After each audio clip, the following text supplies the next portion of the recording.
राजा सगर कौन थे और उनकी कितनी रानियां थीं?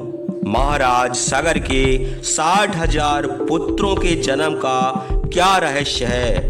यह प्रसंग सुनने में बड़ा अजीब सा लग रहा है कि एक रानी के गर्भ से 60,000 पुत्रों का एक साथ जन्म कैसे हुआ होगा और वह पुत्र बड़े होकर इतने शक्तिशाली कैसे बने थे। महाराज सगर के 60,000 पुत्रों के कारण ही माँ गंगा को धरती पर आना पड़ा था, जो आज भी पाप नाशनी के रूप से जानी जाती है। यह पौराणिक कथा बड़ी रोचक है, इसमें कई रहस्य छुपे हुए हैं जिससे आज हम पर्दा उठाएंगे। तो आप हमारे साथ वीडियो के अंत तक जुड़े रहिए और अगर वीडियो आपको पसंद आए तो लाइक एवं हमारे चैनल जय करीला धाम को सब्सक्राइब कर दीजिए। प्राचीन समय में अयोध्यापुरी में सगर नाम के एक धर्मात्मा वीर राजा थे। उनके कोई संतान न थी। उनके 2 स्त्रियां थीं। बड़ी रानी का नाम केशनी था। वह विदर्भराज की कन्या थी। केशनी बड़ी धर्मिष्ठा और सत्यवादिनी थी। दूसरी रानी का नाम सुमति था। वह अरिष्ट नेमि की कन्या और गरुड़ की बहन थी। राजा सगर पुत्र के लिए दोनों रानियों समेत हिमालय पर्वत के भृगु प्रश्रवण शिखर पर तपस्या करने लगे। 100 वर्ष पूरे होने पर महात्मा भृगु ने उनकी तपस्या से प्रसन्न होकर वरदान दिया, राजन, तुम्हारे बहुत से पुत्र होंगे, तुम संसार में श्रेष्ठ कीर्ति प्राप्त करोगे।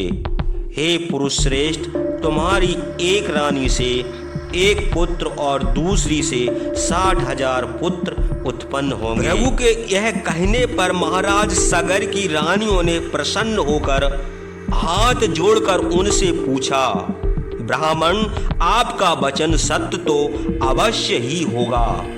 कृपा करके यह बताएं कि किसके गर्भ से एक पुत्र और किसके गर्भ से 60,000 पुत्र उत्पन्न होंगे। रानियों की यह बात सुनकर धर्मात्मा भृगु ने उत्तर दिया, तुम अपनी अपनी इच्छा बताओ। तुम में से कौन वंश की वृद्धि करने वाला एक पुत्र चाहती है और कौन महाबली यशस्वी महा उत्साही 60,000। हे रघुनंदन, भृगु के यह बात सुनकर केशनी वंश बढ़ाने वाला एक पुत्र और सुमति ने महा उत्साही 60,000। उसके बाद अपनी स्त्रियों समेत महाराज सगर महर्षि भृगु को प्रणाम और उनकी प्रदक्षिणा करके अपने नगर को लौट आए। कुछ दिन बीतने पर केशनी के गर्भ से एक पुत्र उत्पन्न हुआ। उसका नाम असमंज रखा गया। सुमति के गर्भ से तौंबी के आकार का एक पिंड उत्पन्न हुआ। उस तौंबी को फोड़ने से 60,000 पुत्र निकल आए। धायों ने कलशों में घी भरकर उन बालकों को छोड़ दिया। इस प्रकार उनकी रक्षा हुई और वे क्रमशः बढ़कर युवा अवस्था को प्राप्त हुए।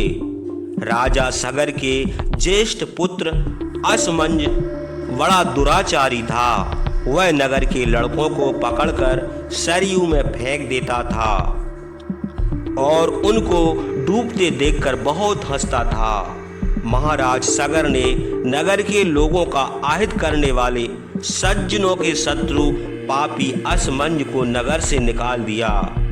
असमंज के पुत्र महापराक्रमी अंशुमान हुए।